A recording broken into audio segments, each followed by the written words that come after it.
If you're a casual trail rider trying to increase your skill and your speed, but don't want to increase your risk of crashing, then I want to share with you 5 ways that trail riders ride over their skill level and why this increases your risk of crashing and getting hurt. Number 1 is trying to keep up with faster riders than you. Maybe you've only been riding for a year, or maybe this is your first year and you're riding with guys that have been riding for 10 years. They're way above your skill level. Maybe you've heard that riding with faster guys is the fastest way to increase your speed. Well, while that can be true, you're greatly increasing your risk of crashing and getting hurt, because when you're trying to give it more gas or brake harder into the corners and just trying to keep pace with them, you just have to ask yourself, are you at a greater or lesser risk when you push out of your comfort zone? Number 2 way that trail riders ride over their skill level is when they have too much bike syndrome. This could be having too much power, maybe the bike is too tall, too heavy. Whether you're a beginner or experienced, having something like a 450 when riding in the woods or tight single track trails,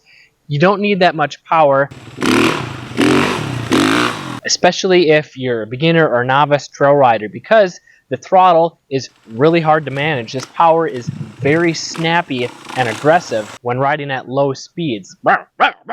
Or if you're short like me and like 27-inch inseam and you're riding a tall bike that's really hard to touch the ground, even though putting your feet on the ground is not good technique, it's nice to be able to reach the ground when you're riding technical trails where you need to dab a foot so you don't fall over. Or if you're just riding too heavy of a bike, maybe it's a dual sport bike that you're trying to ride on the trails. It's really exhausting because it requires more effort, more strength to keep the bike in control. Way number 3 that trail riders often ride over their skill level is trying to enter a race to increase their speed. Maybe you can stay within your comfort zone when just riding by yourself or with your family or friends, but when you enter a race, you start feeling pressured to ride faster, trying to keep up with the faster racers, and this will push you out of your comfort zone. You will probably be able to ride faster for a little while, but you're going to get exhausted quicker and you're more likely to lose control, because if you're following someone in a wide open section, then you transition to the woods, you're going to be carrying too much speed and you might end up hitting trees. So racing will encourage you to ride faster, but you might be greatly increasing your risk of crashing. Way number 4 is just trying to carry more speed into or around corners, because cornering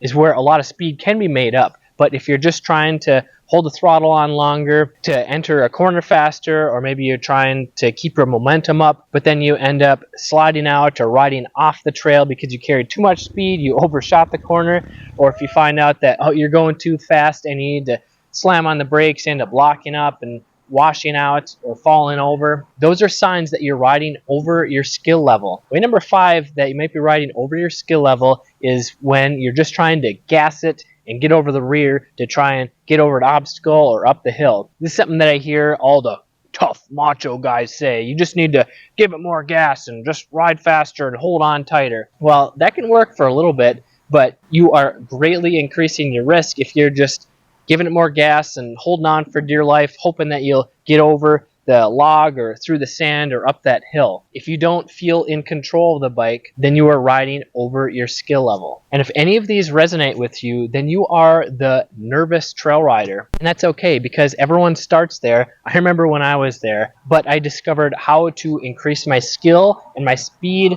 without having to push out of my comfort zone. And if you want to learn how to do that, you should check out this video right here. I'm Kelly Fager from MX Hideout. Stay safe, have fun.